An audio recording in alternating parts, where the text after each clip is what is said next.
content, they'll know all of these things. They'll know how to create good hooks. They'll know enough to go live on TikTok. They'll know what hashtags to use. They'll know what it takes to get SEO categorized because they found it out. But I found that the number one thing that determines whether somebody grows on TikTok is theory development and research. Research looks like, what's doing well right now? How can I play into it? How can I take advantage of the trends in terms of the trending topics, the trending content formats? And then theory development, which is, what do I think my audience would want to see? What do I think people would appreciate seeing as it relates to me getting engagement on TikTok, as it relates to me getting clients on TikTok, as it relates to me getting whatever it is that I want to get? When most people post content on TikTok, it's like they have a giant pot of spaghetti and they're throwing the whole pot at the wall.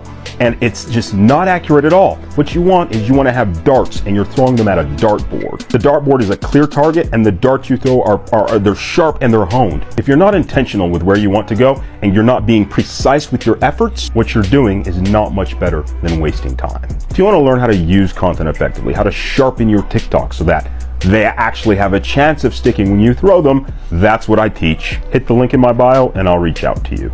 You probably think of yourself as a dangerously ambitious individual, an unstoppable force, and a leader of the future world. But you might not know the next steps you should take so you can be as great as you know you can be. I was in your shoes a year ago. I was delivering DoorDash while I was in college, but I was consuming YouTube content like it was my second job, from SMMA content to NFT content, because I had watched a video by a guy who told me that it was possible for me to make $1 million in a year, and the only reason I couldn't is because I didn't think I could. Fast forward to today, I built a consulting company from the ground up using just TikTok. If you go through all of my posts, you can literally see the whole history of my company. I'm the only one in the circle of friends I grew up with to have a personal brand. I am actively seeing my dreams materialize out of thin air, and you can too. So here's what I would do if I were you. Pick a topic that calls to you and build an audience, build a personal brand. If the topic's trending, great. If it's not trending, just make sure it has potential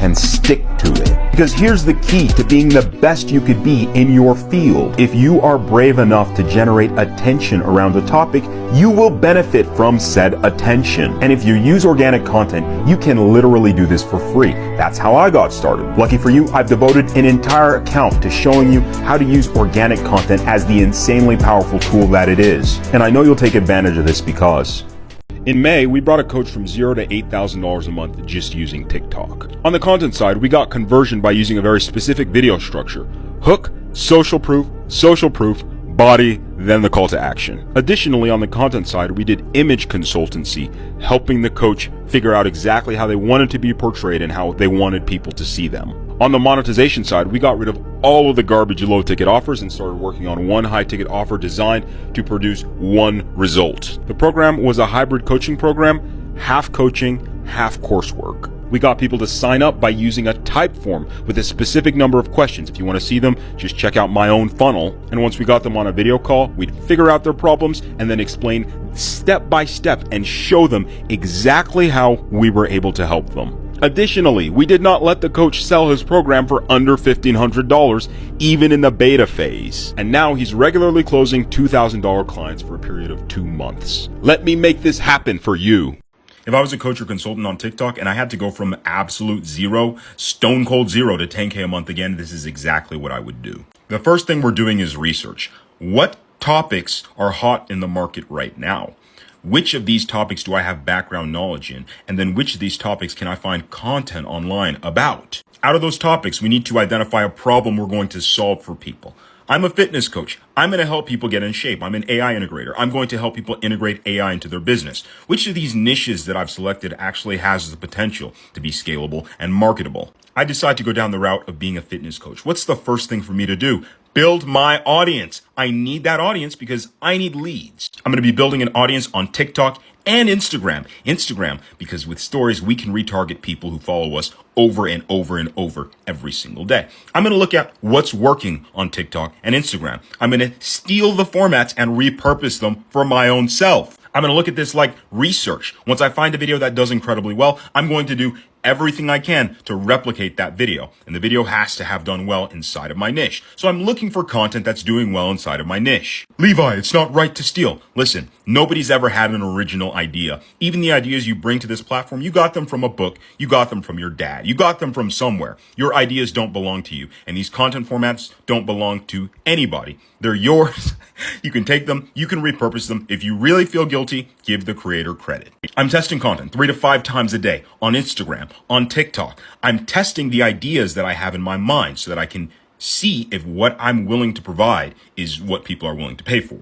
Once I can put a link in my bio, I don't do a stand store. I do a type form with these questions. Typeform's being a bit wonky right now, so just go to my funnel, do funnel hacking, copy my entire funnel. Once you get the phone numbers or the emails of these people, you're going to send them a text message or an email and basically get them on a call with you, get them to talk to you. Figure out what their pains are, figure out where they're trying to go, figure out what's keeping them from that, and then tell them exactly how you can help them. How are you going to help these people? You're going to have a 2-month program. You're going to sell it for $500 at first because you don't know what you're doing. But once you start getting actual traffic and revenue, you shouldn't be selling people for under $2,000. This is what the inside of the program is going to look like. You're going to have an introductory call where you sit down and give them their strategy. For example, if you're a fitness coach, you give them a strategy for working out. You give them a strategy for what to eat. And then every single week, you have a one-on-one call with that person. It could be 15 minutes. It could be 30 minutes. The really important thing here is to stress the results that people are going to get from going through your program. Cheap people are concerned with deliverables. Is there a course? How many pieces of information I'm going to get? People who really know how to buy are obsessed with results. If I buy this from you, what's going to happen? So make sure you communicate that clearly. I might have to do a part 2.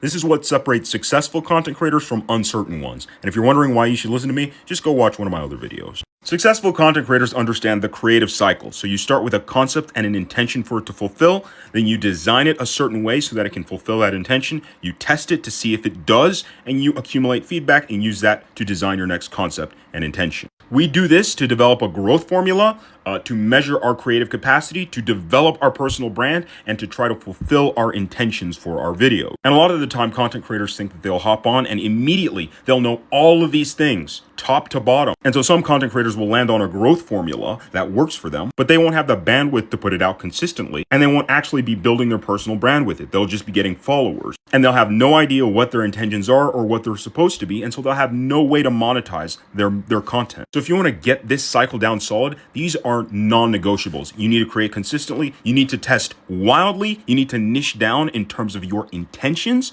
You need to integrate your personality and beliefs into your content. You have to discard content appearance. This is so important. Discard content appearance requirements in favor of testing. And then you need to ask for feedback and play to your strengths. And asking for feedback could be asking people to comment. It could be following back your followers and asking them why they followed you. Now, as I mentioned before, it can be pretty easy to hop on TikTok and develop a really good growth formula or develop